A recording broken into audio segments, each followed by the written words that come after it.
Deadpool एक ऐसा character जो सुपर हीरोज के साथ साथ विलेंस की टीम में भी रह चुका है, इसलिए जब ये फाइनली एमसीयू में एंटर होगा तो बिल्कुल सस्पेंस भरी घड़ी होगी, क्योंकि हमें नहीं पता ये किसकी साइड रहेगा। यानी डेडपुल की सुपर हीरोज और विलेंस दोनों के साथ ही फाइट हो सकती है, जहाँ कुछ तो इसकी बुरी तरह पिटाई कर देंगे, लेकिन कुछ की नाक में ये खुद दम कर देगा।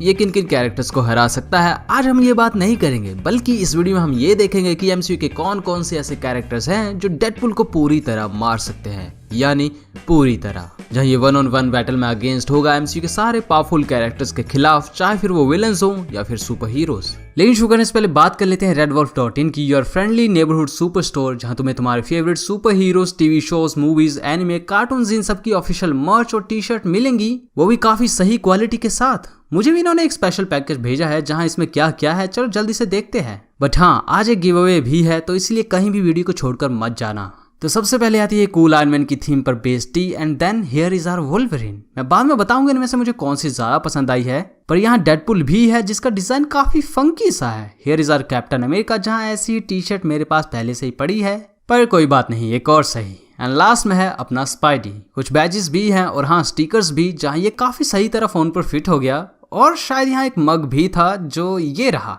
यही सब था, बट मुझे जो चीज सबसे ज्यादा पसंद आई है वो है डेडपुल की ये टी शर्ट एंड उसका स्टिकर, क्योंकि ये कलर मेरा फेवरेट है और डिजाइन भी मेरे हिसाब से ही है, हालांकि बाकी भी सही थे। तो इसीलिए अगर तुम्हें भी ऐसी मार्वल की ऑफिशियल टी शर्ट्स और बाकी मर्च बाय करनी हो तो रेड वॉल्फ की वेबसाइट पर जाकर नीचे डिस्क्रिप्शन में दिए लिंक से शॉप करना, या फिर स्क्रीन पर शो हो रहे कोड को भी एंटर करके बाय कर सकते हो, डिस्काउंट मिल जाएगा। अब चलिए बिना टाइम वेस्ट किए आज के इस कमाल के एपिसोड को शुरू करते हैं।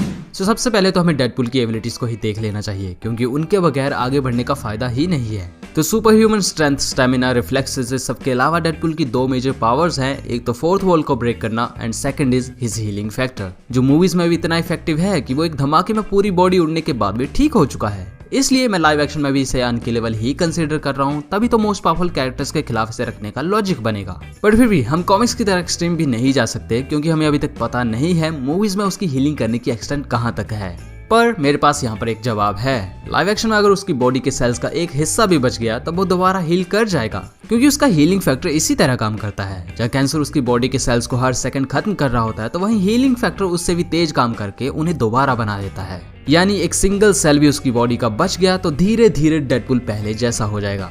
तो बात है हमारी मेजर फाइट्स पे, जिन्हें मैंने बढ़ते हुए पावर लेवल के हिसाब से रखा है। पहले नंबर पर आएंगे हमारे बिना पावर्स वाले super heroes, like Hawkeye, Black Widow, Falcon, Okoye, Shuri वगैरह वगैरह। और भी बहुत से हैं, लेकिन सबको ऐड करने का कोई फायदा नहीं है, क्योंकि इनमें से कोई भी डेडपुल को मार नहीं पाएगा। हाँ, ये कुछ टाइम के लिए उसे कड़ी टक्कर जरूर दे सकते हैं, जहाँ ओकोई में भी हरा भी दे, लेकिन मारना वो भी बिना किसी स्पेशल वेपन के पॉसिबल नहीं होगा, जो यहाँ सिर्फ एक ही नॉन पावर्ड कैरेक्टर बना सकता है, यानी शूरी। इसे इनफ टाइम दिया जाए तो ये डेडपुल को मारने का इंतजाम कर लेगी। जहाँ फाइट बिना प्रिपरेशन हो तब उसे मारना पॉसिबल नहीं है। यानी शॉर्ट टर्म में अपने फाइटिंग एक्सपीरियंस के बेसिस पर बिना पावर्स वाले ये कैरेक्टर्स डेडपुल को रोक सकते हैं, बट उसे हराना और मार देना ऐसा नहीं हो सकता, बिकॉज यहाँ हम मूवीज से कंपेयर कर रहे हैं तो थोड़ा लॉजिक बनता है। फिर चाहे कॉमिक्स में डेडपुल हॉकाई, डेयरडेविल और पनिशर जैसे कैरेक्टर से हार चुका हो।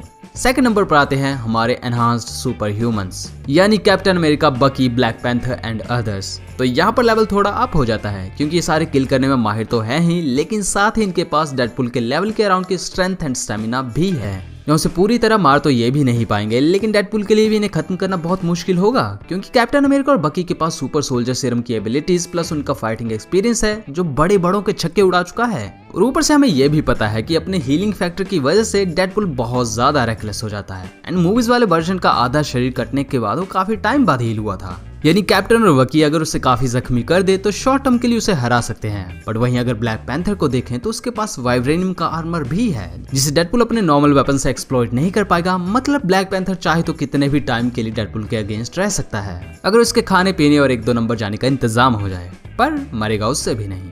थर्ड पर आते हैं हमारे गार्डियंस ऑफ द गैलेक्सी के काफी स्ट्रॉन्ग मेंबर्स, इसे छोड़कर, यानी Gamora, Nebula, Drax, Groot and Rocket. Star Lord को भी रख ही लेते हैं, उसकी इतनी बेइज्जती क्यों करनी। तो यहाँ गमोरा और नेबुला दोनों ही एलियंस हैं, यानी नॉर्मल केस में भी एक इंसान से स्ट्रॉन्ग, जिन्हें थैनोस ने बचपन से ही ट्रेन किया है। जहाँ गमोरा की strength and speed, durability, reflexes and healing factor super soldiers के लेवल के ऊपर का है, जिससे ये दोनों काफी खतरनाक वाली असैसिन्स बन जाती हैं।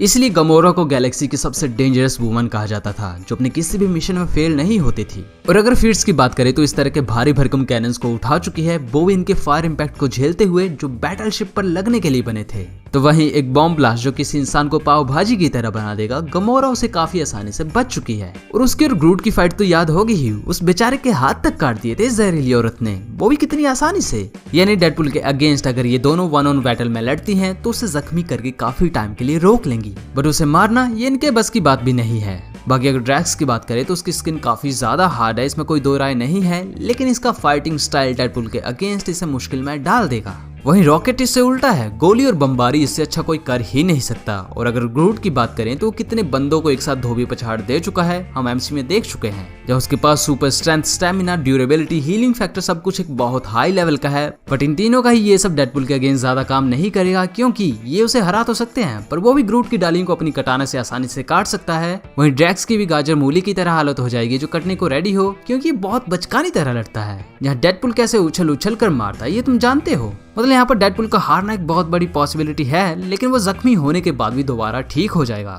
बाकी स्टार लॉर्ड को रहने ही देते हैं क्योंकि वो अपने पप्पा के प्लेनेट पर ही स्ट्रॉन्ग है, उसके अलावा ये ब्लास्टर से फायर करने के अलावा कुछ स्पेशल नहीं कर सकता। और ऊपर से ये है भी एक ह्यूमन, यानी यहाँ पर भी सिर्फ डेडपुल को हराया जा सकता है, बट उसे मारना पॉसिबल नहीं है।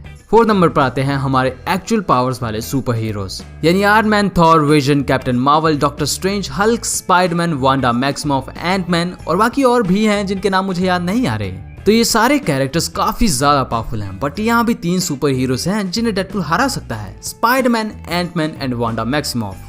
ऐसा क्यों कहा सोच रहे होगे, तो बता देता हूँ, डेडपुल एक काफी रेकलेस बंदा है, पर उसे पता है वो मरेगा नहीं, इसलिए अपनी सुसाइडल हरकतों से वो इन 3 कैरेक्टर्स को उड़ाने की कोशिश करेगा जो फिजिकल डैमेज के लिए सबसे ज्यादा वल्नरेबल हैं। जब स्पाइडी और इसके बीच की बैटल तो बराबरी जैसी होगी, तो वहीं वांडा और एंटमैन अगर टाइमली कुछ कर लें तब डेडपुल को सिर्फ हरा ही नहीं सकते बल्कि मार भी सकते हैं। बाकी हल्क की नाक में डेडपुल दम कर देगा क्योंकि हल्क उससे फास्ट नहीं है, बट फिर भी आखिर में डेडपुल की चटनी बन ही जाएगी।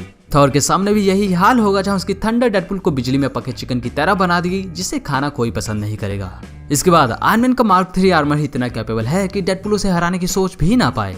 तो अब देखते हैं इनमें से कौन से ऐसे कैरेक्टर्स हैं जो डेडपुल को पूरी तरह यानी हर सिंगल सेल के साथ डिस्ट्रॉय कर देंगे। बट स्टिल एक बात बता दूं, ऐसा करने के लिए इन्हें बहुत एक्सट्रीम लेवल की एनर्जी की जरूरत पड़ेगी, क्योंकि नॉर्मल आग डेडपुल को जला नहीं सकती। पहली है कैप्टन मार्वल, बिकॉज वो इसे अपने पावरफुल ब्लास्ट से वेपराइज ही कर देगी। तो वहीं थॉर की बिजली भी डेडपुल के सेल्स को इतना हीट कर सकती है कि वो पूरी तरह जल के राख ही बन जाए। वहीं वांडा मैक्सिमो भी ऐसा कर सकती है अगर वो अपनी पावर को अच्छे से इस्तेमाल करे। तो वहीं एंटमैन के लिए भी पॉसिबल हो सकता है, बिकॉज उसके पास एमसी में पिंक पार्टिकल से लैस ये मेले वाली चक्रियां थी जिनसे वो इन्हें काफी छोटा बना देगा और फिर किसी आग के भट्टे में डाल के डेडपुल की बॉडी को स्वाहा कर देगा।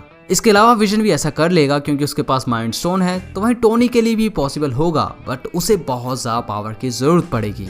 बाकी मैंने डॉक्टर स्ट्रेंज का नाम इसलिए नहीं लिया है क्योंकि इवन एमसीयू में भी उसके लिए डेडपुल जैसे कैरेक्टर को पूरी तरह मारना 2 स्पेल्स का काम होगा। अब आते हैं हमारे इससे भी ऊपर के लेवल के कैरेक्टर्स पर, जिनमें मोस्टली पावरफुल विलेंस ही शामिल होंगे, like Thanos, Black Order, Malekith, Ronan the Accuser, Kaecilius, Hela, Aldrich Killian, Ultron, Loki, Killmonger and some other powerful characters like Odin, Dormammu, Ego the Living Planet, void में दिखा वो matter खाने वाला monster, ही who remains and the Watcher. अब यहाँ चीजें काफी बदल जाती हैं क्योंकि इन सभी कैरेक्टर्स के पास पावर्स काफी अलग अलग टाइप की हैं। जहाँ सबसे पहले आते हैं थैनोस और ब्लैक ऑर्डर, जिनके पास सिर्फ फिजिकल कैपेबिलिटीज ही हैं, यानी बिना किसी स्पेशल वेपन या इन्फिनिटी स्टोन्स के डेडपुल को मारना नहीं हो पाएगा। रोनन द एक्यूजर, किलमोंगर, इन दोनों के केस में भी ऐसा ही है, बिकॉज ये फिजिकल स्ट्रेंथ एंड आर्मरी पर डिपेंडेंट रहते हैं। Where Ultron and Aldrich Killian ये अपनी एनर्जी यूटिलाइजेशन से डेडपुल को मारने की कैपेबिलिटी रखते हैं। और अगर तुमको याद नहीं है तो ये दोनों ही टोनी स्टार्क के बनाए दुश्मन हैं। जहाँ एल्ड्रिच किलियन की बॉडी तो इतनी हॉट थी कि उसके जैसे ही एक्सपेरिमेंट से बने एक बंदे ने 5 लोगों को वेपराइज कर दिया था। ना बात करते हैं हेला, मैलेकिथ एंड लोकी की। सो यहाँ हेला को तो हमने ऐसा कुछ करते नहीं देखा है कि उसने किसी को वेपराइज या डिसइंटीग्रेट कर दिया हो, बट फिर भी वो एक टाइम पर ओडिन के बराबर पहुंचने वाली थी। सो उसके पास मैजिक पावर्स तो होंगी ही। सो डेडपुल को मारने के लिए यहाँ सिर्फ एक पॉसिबिलिटी है, हम श्योर नहीं हो सकते। पर मैलेकिथ और लोकी की बात करें तो वो काफी कुछ दिखा चुके हैं। जहाँ डार्क एल्व्स का एक तगड़ा सा सोल्जर कर्स्ड एस्गार्डियंस की लाइफ फोर्स को कंज्यूम कर चुका है, तो वहीं इनके पास ब्लैक होल ग्रेनेड्स भी थे। वहीं लोकी भी थोर को सांप, मेंढक बहुत कुछ बना चुका है, हम मूवी में ये सुन चुके हैं। मतलब मैलेकिथ के लिए डेडपुल को पूरी तरह मारना डायरेक्ट अपनी पावर से हो जाएगा, बट लोकी डेडपुल को मैजिक से कुछ छोटी चीज बनाकर एंटमैन की तरह इनडायरेक्टली मार सकता है। now अब आते हैं हमारे आखिरी एमसी में दिखे सबसे पावरफुल कैरेक्टर्स पर, like Odin, Dormammu, Ego the Living Planet, void में दिखा वो मॉन्स्टर, ही who remains and the Watcher. अब यहाँ मुझे कुछ बताने की जरूरत नहीं है क्योंकि ओडिन बेशक एमसी में डाउनग्रेड हुए हों बट फिर भी वो काफी पावरफुल थे। इसके अलावा ईगो द लिविंग प्लैनेट एक सेलेस्टियल रह चुका है जो वैसे भी पूरे यूनिवर्स के प्लैनेट्स के क्रिएशंस को मारकर टेराफॉर्म करने वाला था। डोरमामू भी लाइफ फोर्स ही खाता है। लोकी सीरीज में दिखा monster matter and he who remains तो वैसे भी अभी तक के सबसे पावरफुल कैरेक्टर्स की तरह शो किया गया है, जहाँ उसके टीवीए के ऑफिस में इन्फिनिटी स्टोन्स तक काम नहीं करते थे। और अब रही वॉचर की बात, तो बेशक वो अल्ट्रॉन से हारने वाला था बट फिर भी वो डेडपुल को रियलिटी से ही रेज करने की पावर रखता है। नाउ तुम सोच रहे होगे शैंग-ची का कोई भी कैरेक्टर इस वीडियो में क्यों नहीं है, तो उसके लिए बता देता हूँ, अभी तक मैंने मूवी देखी ही नहीं है।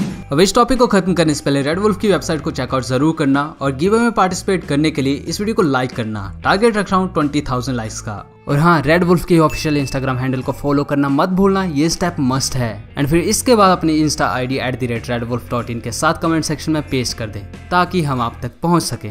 नाउ जाने से पहले व्हाट इफ एपिसोड 9 बहुत डिटेल में ईस्टर एग्स के साथ मैंने एक्सप्लेन करा है, तो उसे यहाँ से देख सकते हो। एंड डॉक्टर स्ट्रेंज ने किन किन मिस्टिकल बीइंग्स को ऑब्जर्व किया था ये यहाँ से पता चल जाएगा। अब मिलते हैं हमारे नेक्स्ट वीडियो में, तब तक के लिए थैंक यू, गुड बाय।